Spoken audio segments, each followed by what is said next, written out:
I guarantee you one thing. This ain't going to last 4 hours. You're right. You're I not know. that interesting to talk to. I know. I don't have that much to say. Yeah. So what's the point? What's the point when you guys do these things? Like, what are you trying to, I can't,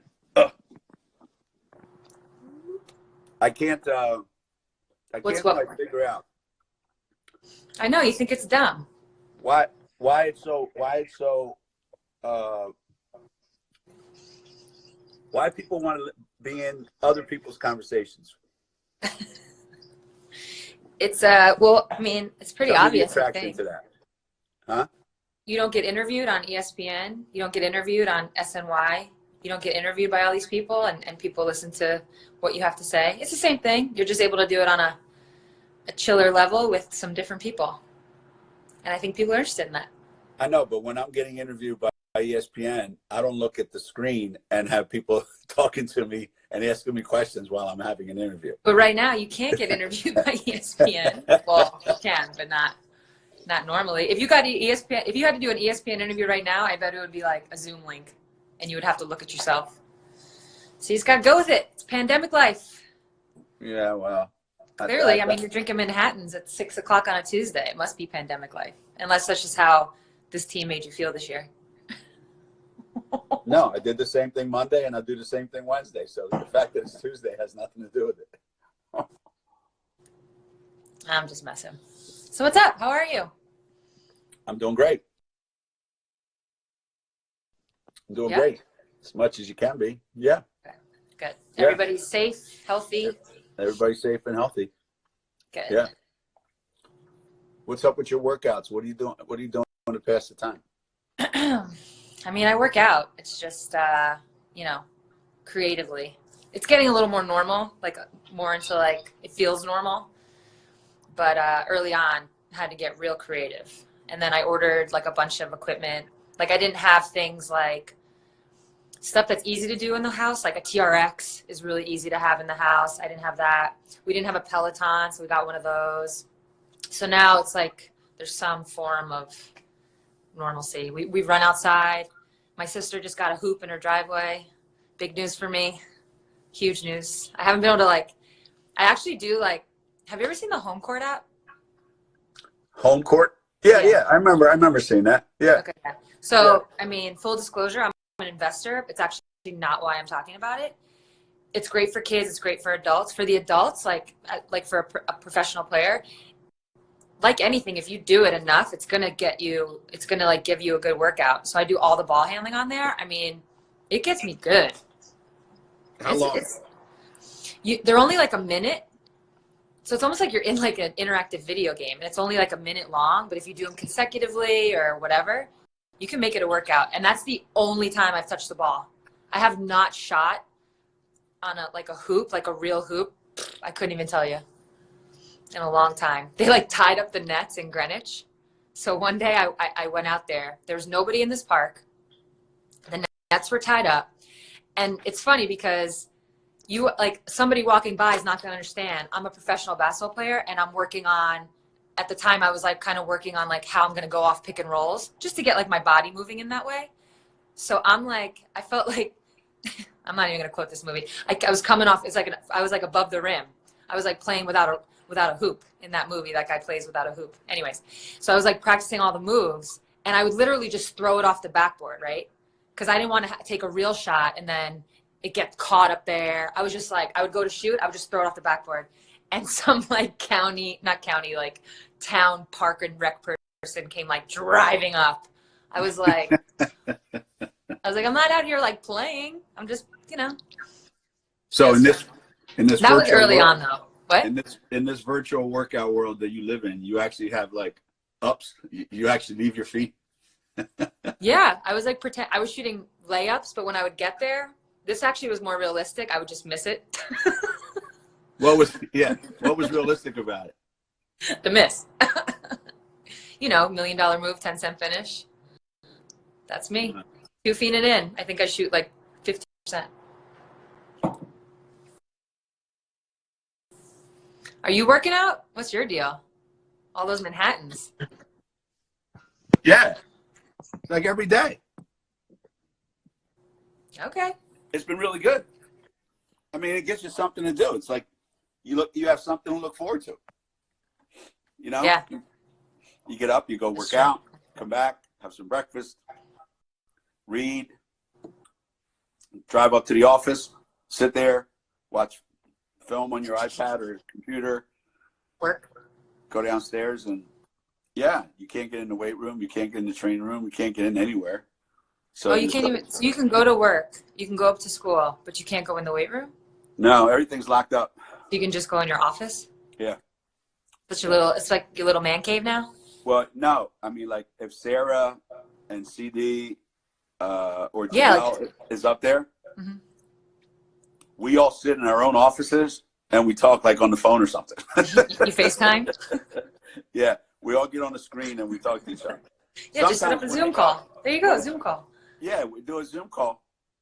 But sometimes, you know, if the volume is wrong, you just kind of stick your head and just yell louder and they can hear you. You know, so that's about it. That's crazy. That's about it. Wild times. So, a couple things. What's the scoop with the summer? You guys playing or what? What's the deal? Yeah, I don't know. That's the scoop. I think we're in the same, sadly, like the same boat as everyone else. I mean, I don't like. I really believe we're not even a hint. hint. Not even a hint. Nothing. Not even like a. It's the same that honestly, it's the same you see on TV or you read about. You know, first of all, I don't think, and this is what I will say, I don't think anything can happen without like rapid testing. Some sort of rapid testing where, and this was in an actual article for the NBA, but it's the same for us, like where we're not buying them and taking them away from people in need.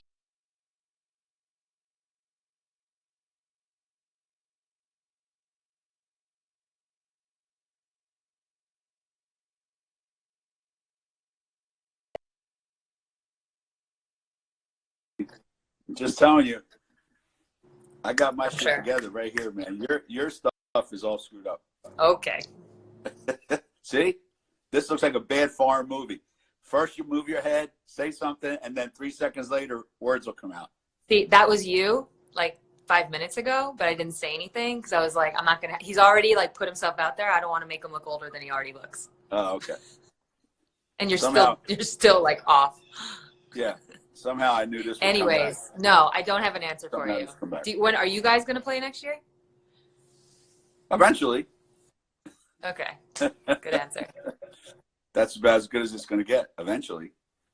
I had a moment today where I was like this is not ending anytime soon.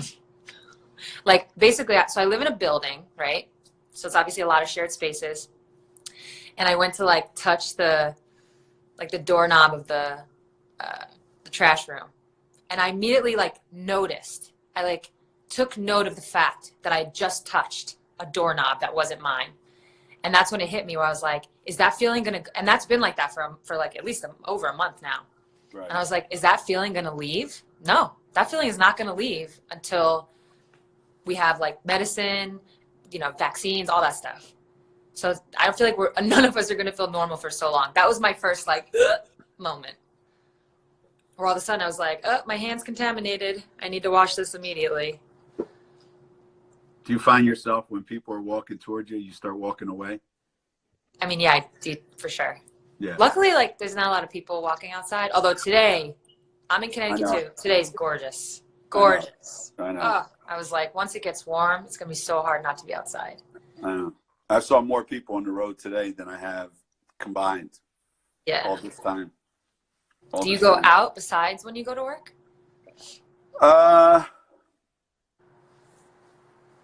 You know, the golf courses are open if you just want to go for a walk and stuff.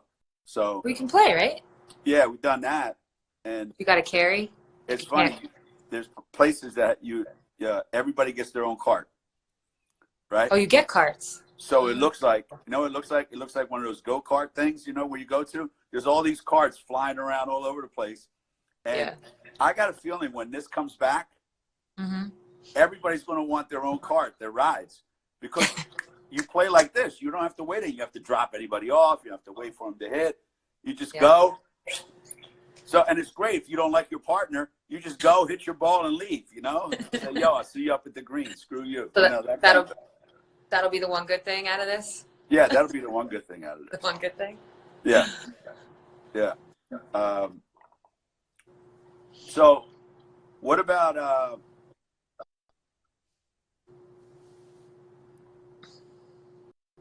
this other stuff that you're doing? What did you end up doing with the Last Dance? What was that all about? What do you mean?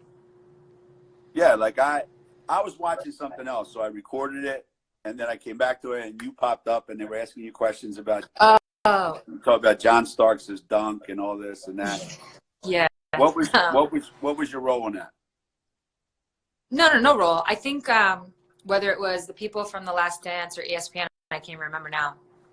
I think they just kind of sent out to like a bunch of athletes, like, hey, if you have a Bulls memory, right? Like they just wanted. So I guess mine was good enough to make the cut.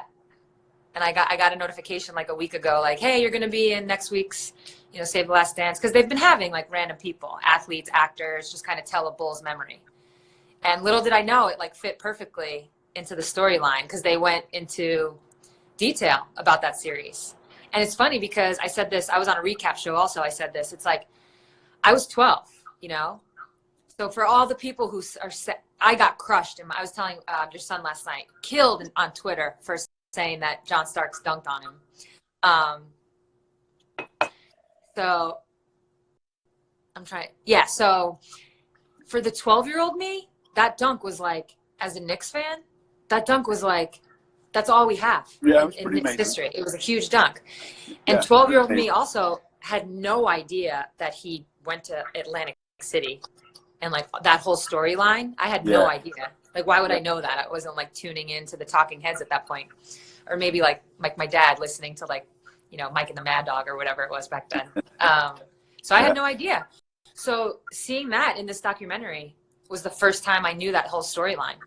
Obviously later on I knew that, the rumors that that's why he retired or, this is maybe why his dad got murdered. I personally don't think those are true, but I know that storyline. I didn't know the Atlantic City thing. Like that was mind blowing. So it was cool to watch. That's what's been so great about the documentary, seeing stuff like that. Yeah.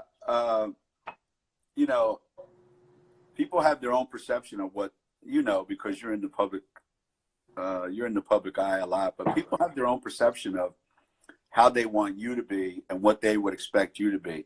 Mm-hmm. So that whole idea that he could go out, play golf all day, then go to Atlantic City, then come back and get 35 or 40 the next day, they would go, how can you go to gamble the night before a game? Well, you couldn't do that, but he can. Michael Jordan can. So they don't want to admit that. Yeah, he could have got there. Like I'll give you an idea. Mm-hmm. How those people, you need to start thinking of those people. Anybody that's watching, you need to start thinking of those people in a different way than you think of normal people. So whatever you would think a normal person would do, that you would go, I can't believe you did that. These other people, that doesn't apply to them. So, matter of fact, down by where you live, Gail Goodrich, if you know the name, he played for UCLA. Mm-hmm. They won a national championship. Then he played for the Lakers, and the backcourt was Gail Goodrich and Jerry West. Mm-hmm. Two stories about that. One, when you and Dee were on the team at UConn, they asked me, how would you describe Sue and Diana as a backcourt in college? I said, well, it's like Gail Goodrich and Jerry West. And one of the young writers thought Gail Goodrich, like, was a woman? Yeah. Who? And I go, no, it's Gail Goodrich. It's like he's all of that. I said, forget it. I'm not explaining that to you. So anyway, Gail Goodrich is.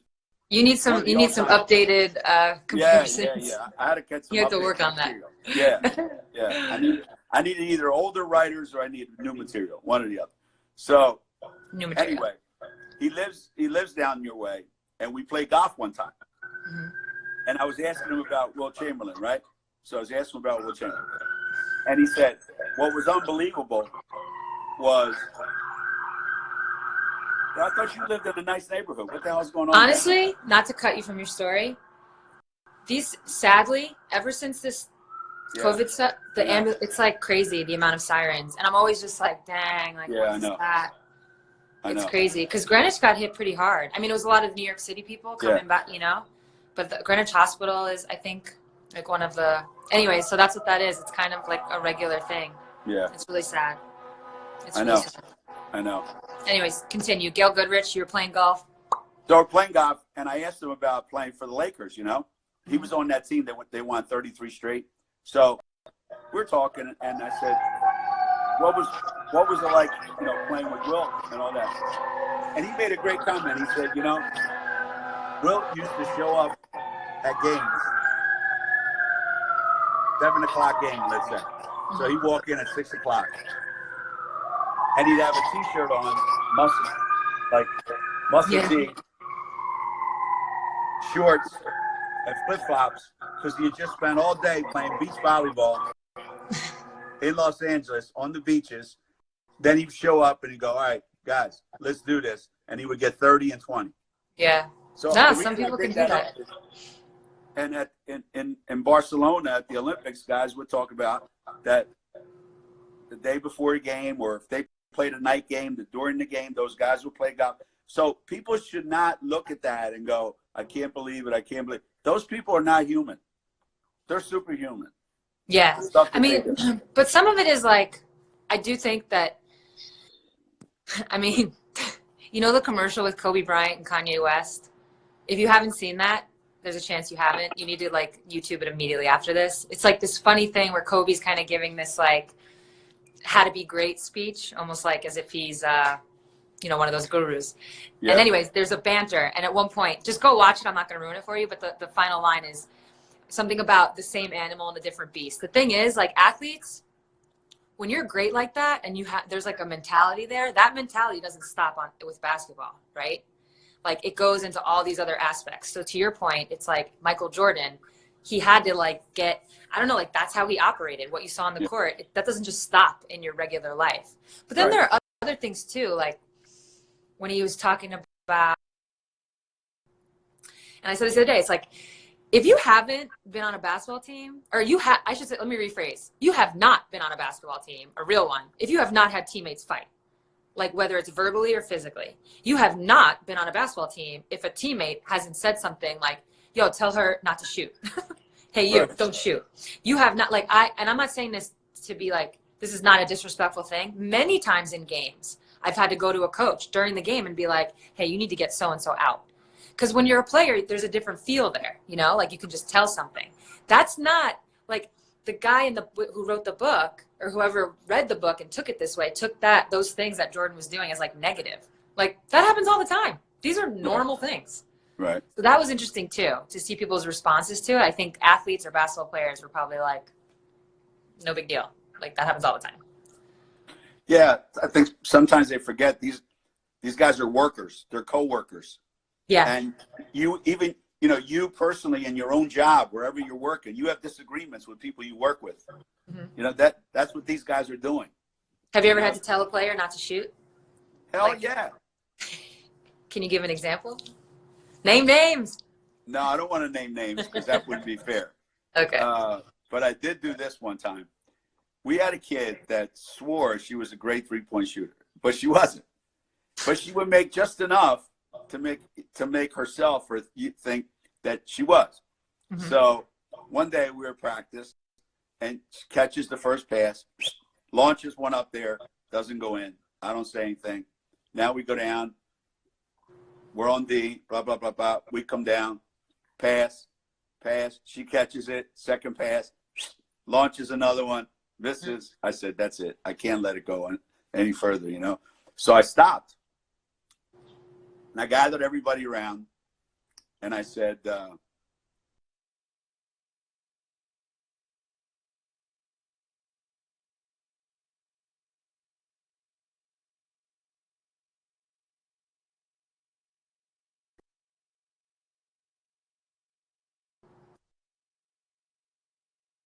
so So I said, if we needed a 3 with 1 second left to win the game, who would shoot it? And they went, she would, Kalina. Let's say Kalina Lewis. Okay. Guys, you just gave away the year. You just Well, gave away the year. She was there 4 years. You just gave away a 4-year span. So it's a 4-year span. So I said, if we had to win a game with 1 second left and we had a 3, who would shoot it? They go, her. I go, okay. What if she had like the flu that day and she couldn't play? Well, it would be, let's just say, Bria Hartley. Okay, Bria Hartley. And what if Bria sprained her ankle in the third quarter? More information has been given. So anyway, we went through like 4 players, and finally I turned to the kid and I said, "Did anybody mention your name yet?" I said, "The point being is everybody on the team understands who the really good 3-point shooters are on our team and who's not." You've told me this.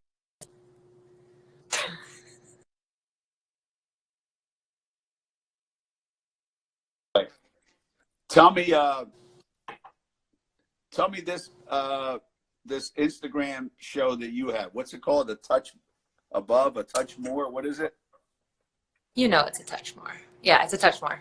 What's that mean? Because one day, well, I was about to tell you. One day I was, it was early in the pandemic, but it was still like, I think early in the pandemic is when I was like, kind of like eating whatever I wanted, drinking whatever I wanted. Now I'm definitely back to a normal routine. But early on, I think everybody was just kind of like, And I was getting in the shower and I was like, do I look different?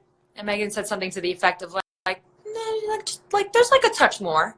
And I was like, excuse me. So we at first were doing something called a wind down, but there's actually other people who were doing that.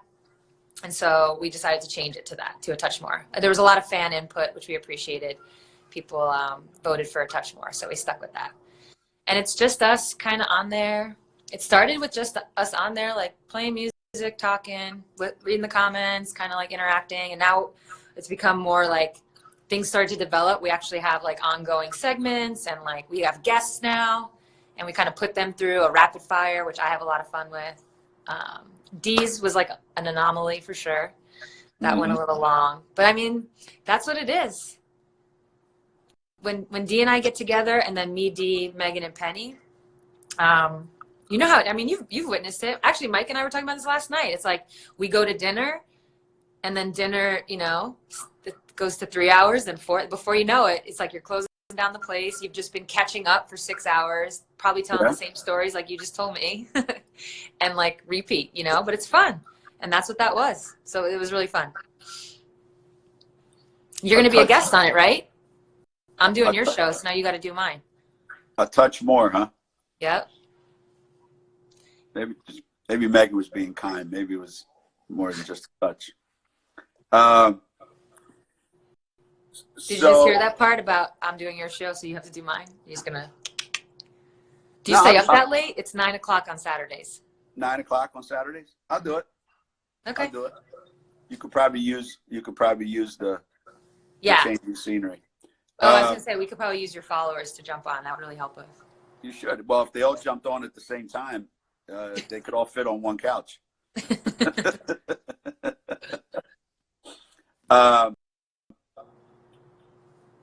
What does the whole USA basketball thing look like? I mean, you're like the special assistant to the advisor of the assistant advisor of the committee, so you tell me. I have no idea. I'm a special assistant I'm a special advisor. Yeah, exactly. The advisor to the assistant to the advisor. The advice I gave recently was I hope you watch The Office. I have no freaking clue. That was my advice as a special advisor. Yeah, I mean, nobody does. That's the thing. It's like, so we have calls. I don't know. USA basketball wise, I don't know.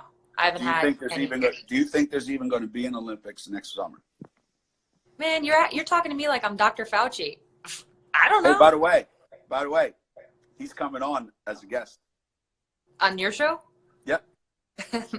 Let me guess. You like have a buddy that you played golf with that knows him from back in the day. No, just called him, and he's a little Just Italian call guy. him. I'm a little Italian guy, and we're good to go. Okay, perfect. And we're not even going to talk about the virus because that's all he talks about. Okay. We're going to talk about growing up Italian. He's from the same area in Italy that I am. Don't give it away. He played basketball. You already gave the tease. Now you're just giving it away for free. No, I'm not giving it away. I'm not giving you the info.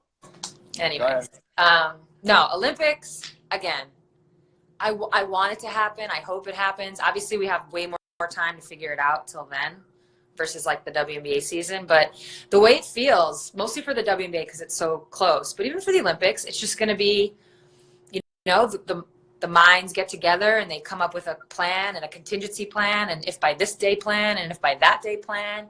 And I feel like as you go, it's just you're constantly moving with it, with the information, with the, you know, hopefully like the scientific stuff that comes about, medical things, whether it's, again, medicine, vaccine, and then we'll just all move with that. And as we go, we'll know when we know. I think the same way that sports kind of started this, right?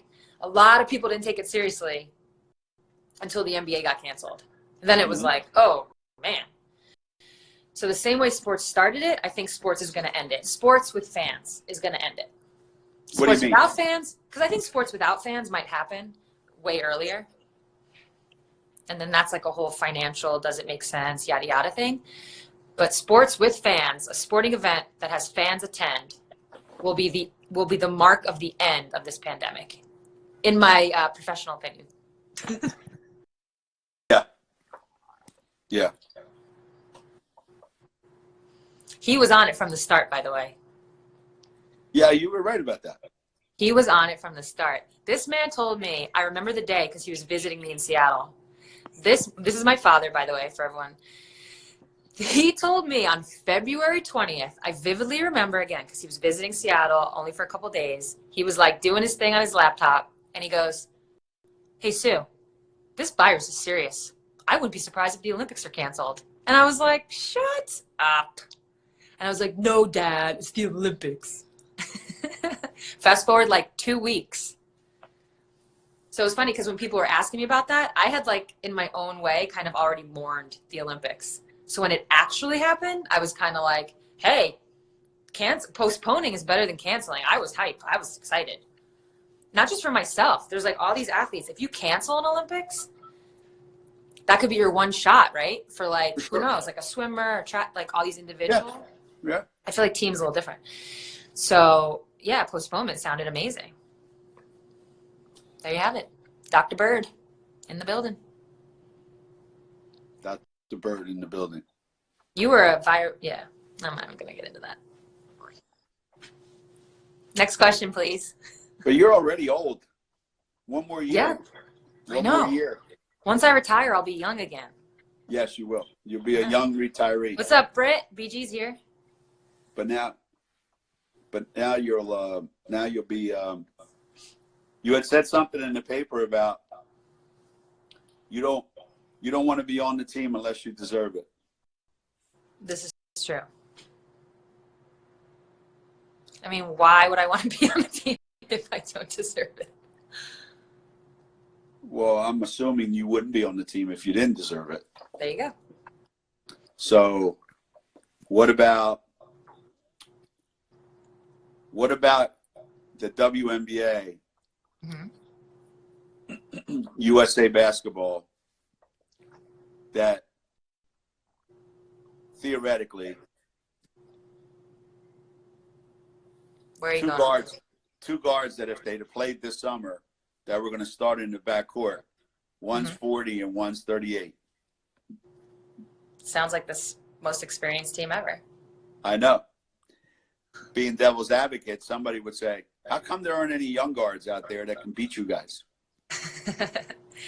I mean, maybe there will be. I think, listen, the proof's in the pudding. Everyone has eyeballs. Proof's in the pudding. What are you? This isn't like a grandmother now? You went from Dr. Bird to Grandmother Bird? Grandmother? That's not Proof's in I'm the just pudding. saying. That's actually a Brian Aglerism. He always says that. Oh. No, I just think like there's an eye test. I can't predict the future. I can't tell you what this summer is going to look like for myself. We can leave Dee out of this. You got her coming on another time, so I'll let her talk. I can't predict what it's going to look like for myself this summer in a year. So what are we basing this on? Predictions? I can't do that. So the proof will be in the pudding. And I think in the past, no. the proof has been in the pudding. Maybe I didn't phrase it properly. I said, what's that say that even if we'd have played this summer, the two starting guards, one is 40 and the other's 38. What does that say? Either about about the young players? I don't think anything. Why not? Listen, you're going to make me say this, so I'll just say it about D. You're talking about the greatest of all time. Like, what are we talking about? Just saying. I'm asking your opinion. I just gave it to you. I think D's the greatest of all time. I just wanted you to give me a touch more information than what you were giving me.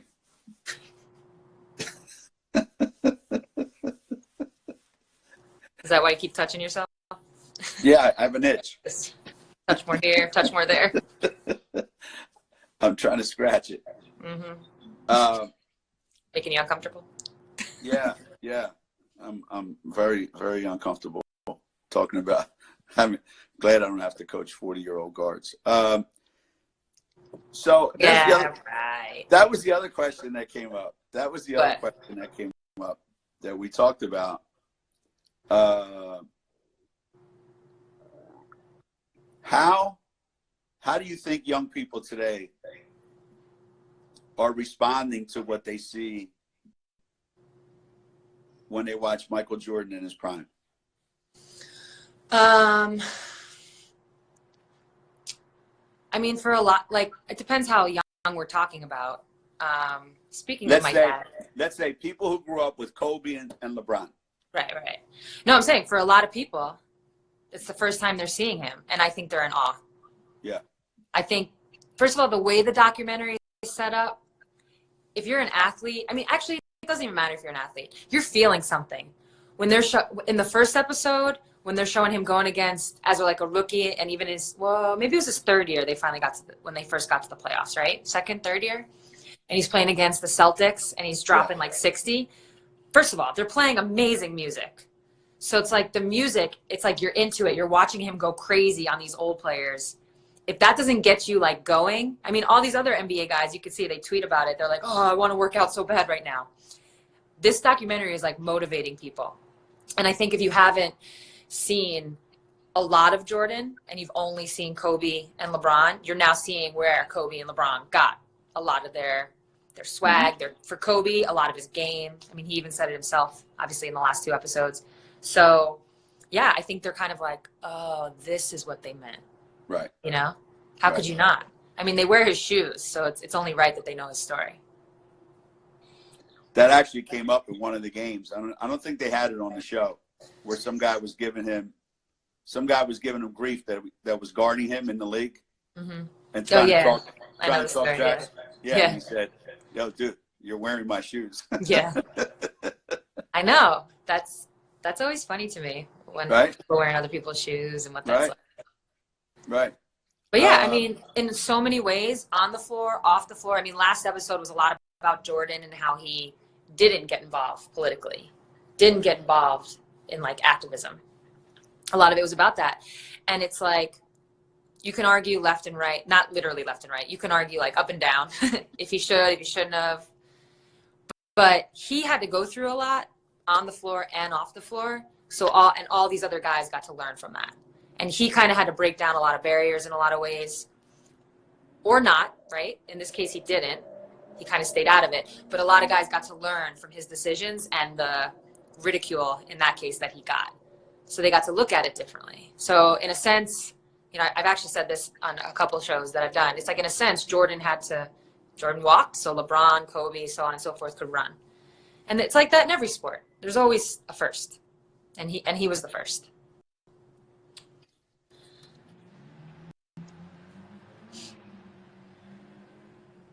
The way you think Diana Taurasi was the female version of Michael Jordan? I don't mean the way. Yeah. I think game-wise, she's like more magic, has some more magic. I think Mindset, very similar. Very similar. She's funnier. She's wittier, but very similar. Yeah, I mean, and we talked about the all or nothing type mentality for a lot of athletes. That's D too. It's all or nothing. When she's in, she's in. She's out, she's out. She doesn't gamble like that, though. Why do you guys fight all the time? Because we're similar. So that's why me and you fight. I just do it too. We got opinions. I just do that to humor you. I don't really fight. I don't Yeah, really fight. Humor me. Was there a time in your career as a player, either college or WNBA, where you went into that mode? Michael Jordan mode?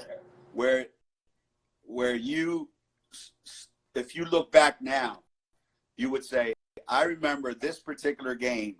I said this, this, and this, or I did this, this, and this. And if people would have been analyzing me, whatever, wow, that's not the Sue that everybody else sees. Well, I mean, can you remember one? Yeah, because it like just happened. So, you know, I'm very, obviously, I don't lose my cool very often. Yeah, I get on the refs now and then. We all do. I don't like lose my cool. So I think a lot of people, the first time they saw me do that, like, maybe the first time. I mean, when I tell you I've gotten maybe 2 technicals, 3 technicals in my basketball career, in my professional basketball career. I had 1 in college. We can get to that one in a second. Maybe 3. I mean, maybe. And so I think in game 5 against Phoenix in the semis, and believe me, everyone who's on this, because I know it probably wasn't a foul. It was the moment. And then Breon January had to do this whole like flip karate thing where I was like, I didn't even touch you. So it made me even more mad. But the way the thing happened, it, like my mask got kind of nudged down. And when that happens, it feels worse to me than it actually is. And it's not to explain it. The emotions were high. And I lost my cool. And I was pissed. And I went at the ref. And my teammates are holding me back. And blah, blah, blah, blah, blah, blah. And I think that's the first time people saw me lose my cool. And the next possession, because they ended up calling a jump ball. It was a jump ball. They called a jump ball. Diana will get on here and tell you that I deserved a technical. But like I said, when you only get 3 in your whole career, I don't think people expect that from you. So I probably got the benefit of the doubt. But the truth was, it was just because of my face. Anyways, you'll talk to her about that. She'll have a whole different side. Should be epic. Yes, she will. The next play, we win the jump ball. Sammy passes me the ball. I don't even know how far away from the basket. I didn't give a shit. That thing was going up. That thing was going in. I did not get, there was, and the shot, it's not like we had a fresh shot clock. So it's not like I was shooting that regardless. I knew the shot clock was low, but we had time to try to do something. That thing was going up and it was going in. Have you ever walked into a huddle and been unlike yourself? Yeah, for sure. But one time that really stands out. It's a lot of games, Coach. It's a lot of games. I know. I mean, but when people act out of character, they remember. I don't think I've had that where it's been. I think usually when that happens, it's when I've done something bad and I'm like being really hard on myself. And it's like my teammates are almost consoling me because I'm being so hard on myself. That's what's coming to mind. I mean, but I've gotten fights with teammates. There's one, so this has actually come up recently, so it's fresh on my head. I got into it one time with Betty Lennox. This is a true story. And we were playing in Connecticut. We were on a fast break. It was like a 2-on-1. And, obviously you never want to name names, but it's years ago. So I think Betty has gotten over it since. I know I have. But as the story goes, we're on a 2-on-1. If I give you $1 million, what do you think I would do on a 2-on-1? I have the ball. Pass it. Thank you. So we're on the thing. The defense like never comes to me. So I'm surprised. And I'm like, ugh. I lay it in. That was like my one layup for the season. I lay it in. The team calls timeout. This is actually important. Our bench is on the other side. So I've just laid it in. Betty was the other player running, and I like turned the corner to run back to my bench, and I see Betty like pissed. So pissed where I'm like, in my head, I literally look behind me to see who's there. Like, ooh, like who's she? She's yelling. I'm like, who's she yelling at on the other team? Like, ooh, someone's about to get it. And when I come back, she's like right in my face. And she basically is pissed that I didn't pass her the ball. So she's all up in arms that I didn't pass her the ball. And she's mad that she ran and I didn't give it to her. Okay. That fight continues all the way to the bench. We sit down. We're still going at it. You know, nothing, just kind of like, ba-ba-da-ba-da. And all I kept saying to Betty, I was like, grow up. Just grow up. And she kept getting on me, and she was like, I am grown. You think you're a point guard, you got to pass. And I was like, grow up. So anyways, Ann Donovan finally had to come in the huddle and like put a kibosh on it because it wouldn't stop. And I don't think that hasn't happened very much in my career where I'm like actively fighting with a teammate. But again, back to what we were saying about Jordan. If you haven't fought with a teammate, like you're not in it. This is a battle and emotions are high and who knows what happened, you know, like who knows what happened? I'm not saying something happened to Betty for that to happen, but like, who knows what was going on for any of us in any of the moments. And then when you get put in like a high emotional situation, stuff happens, things get said. And you know what? Betty texted me after the game. I texted her back. Then we saw each other. We were like, it's cool. We move on. And that was that.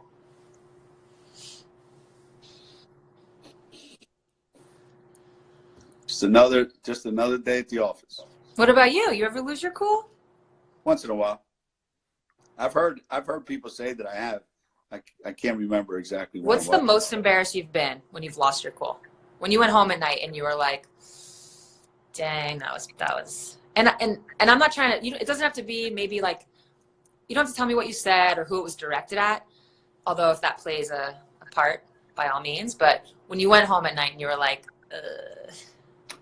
I think there's probably been a few times in practice that I probably felt that way. And there was one time at Rutgers where I felt, afterwards I didn't feel too good about myself. Mm-hmm.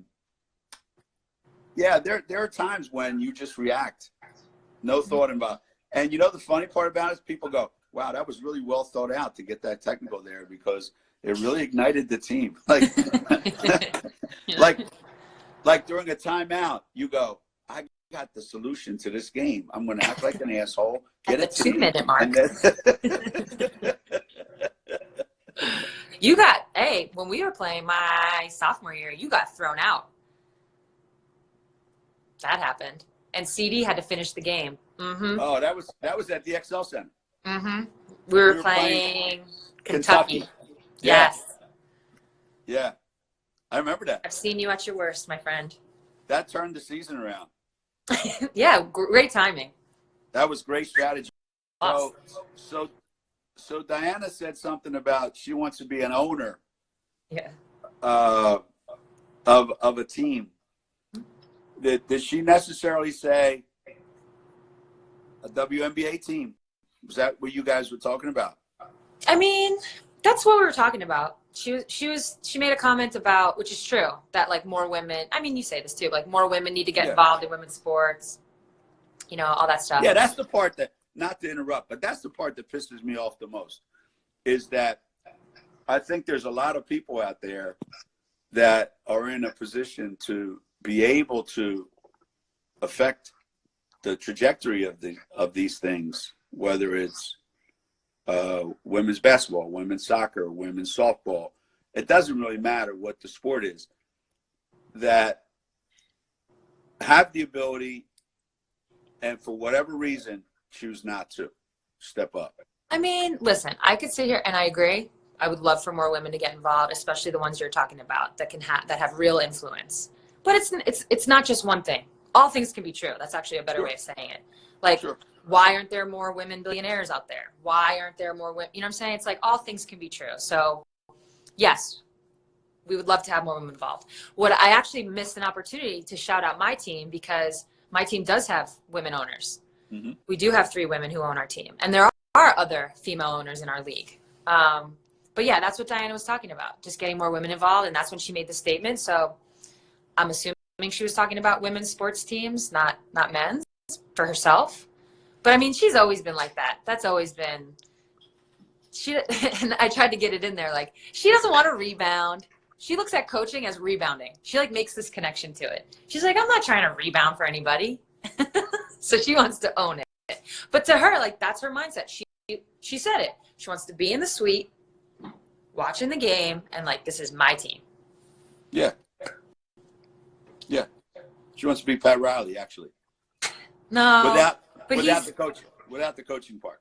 Well, yeah, but what is he? I don't know if he's like the GM or the president. I think he's involved in the team, but I think no, he's like the front office. But that's what I mean. I think she wants to like not answer to anyone. But my point is, that's the point. He was a good player. He was a great coach. He won titles. He has the respect of every single player in the NBA. So if Pat Riley says something, everybody goes, ooh.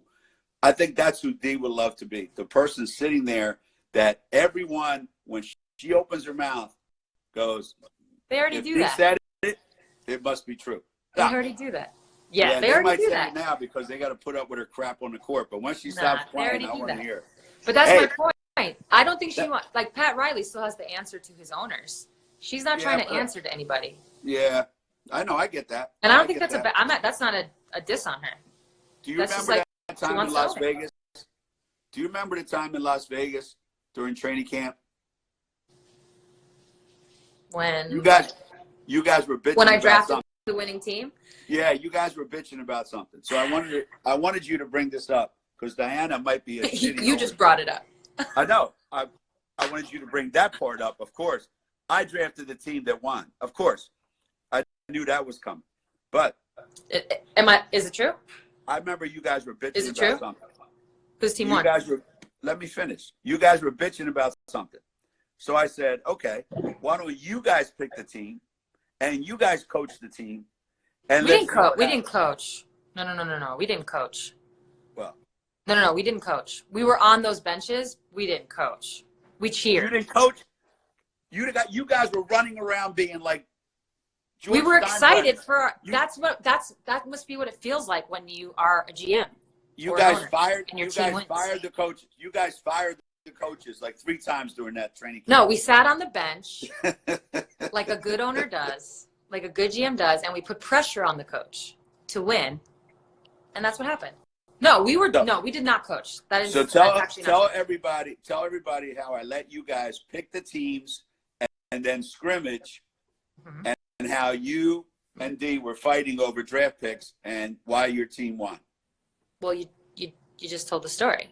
So he let us pick it. What I remember is it went like whoever had first pick then had 2 and the next person had 2 and 3, and then whoever got first got 4th. And then from there we went straight up. Right.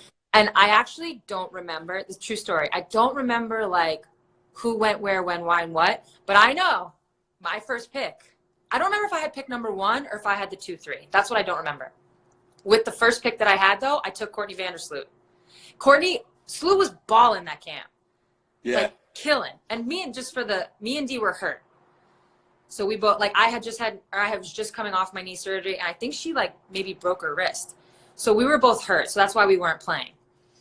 And I took Sloot, and Sloot, like, single-handedly, like, led our team to the victory. But I swear I'm like not trying to, I don't even remember who else was in the camp. You know what I remember, Sue? Because we were in Vegas a lot for camps. I remember, here's what I remember. I remember Dee picking her team, swearing she had the best team. Then when your team kicked her ass. Okay, what you just said, but the last thing I remember is like, well, we reset the quarters every quarter. So if you were to do the lump sum of the scores, I was like, Yeah, I'll tell you the other thing I remember. Stewie was still in college. Stewie was there? See, like, I don't remember Stewie being there. Yeah, Stewie was still in college. Beanpole, probably. She was like the third or fourth person. Yeah. but she was like the third or fourth player picked. So everybody I mean, already knew, even back then. Yeah. What do you 'Cause I mean? You think have to be blind. she was still a junior in college and was picked like third or fourth ahead of all those WNBA players. That's how good she was. Probably even because back there was then. 2 UConn.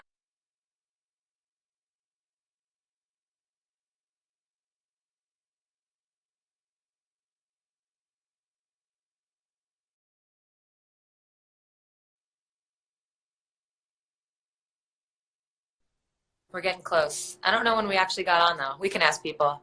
People, when did we get on? Terrible choice for USA Basketball not to let Sloot think she had a chance. I actually don't know if that's true. I don't think that's entirely true.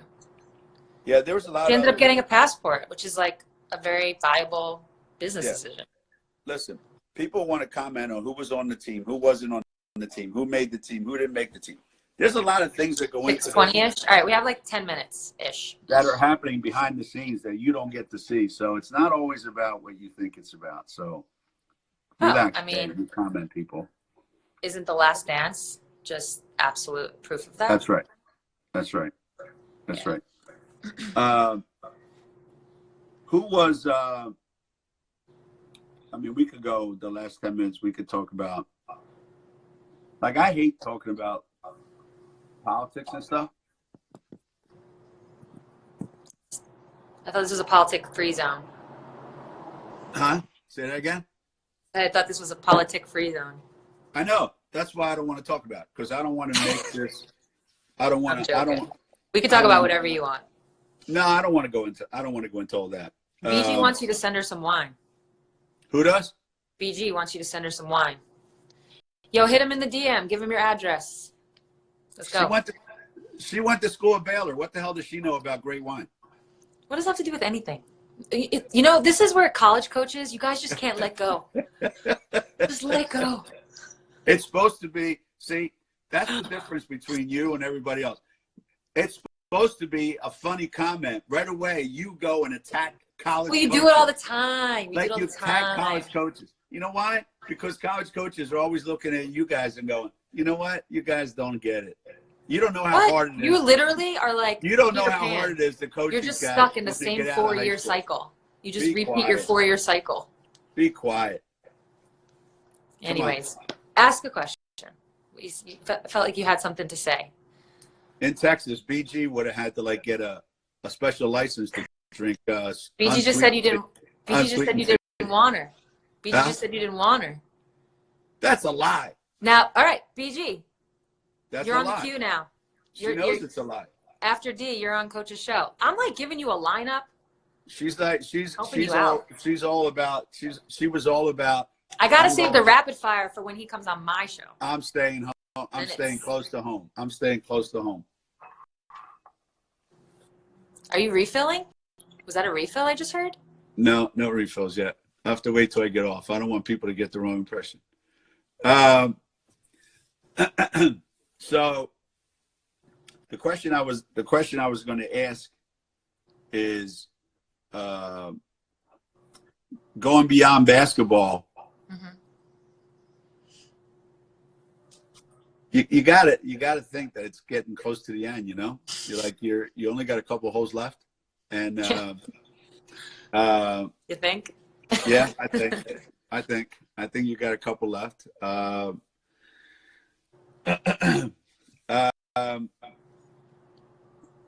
You've been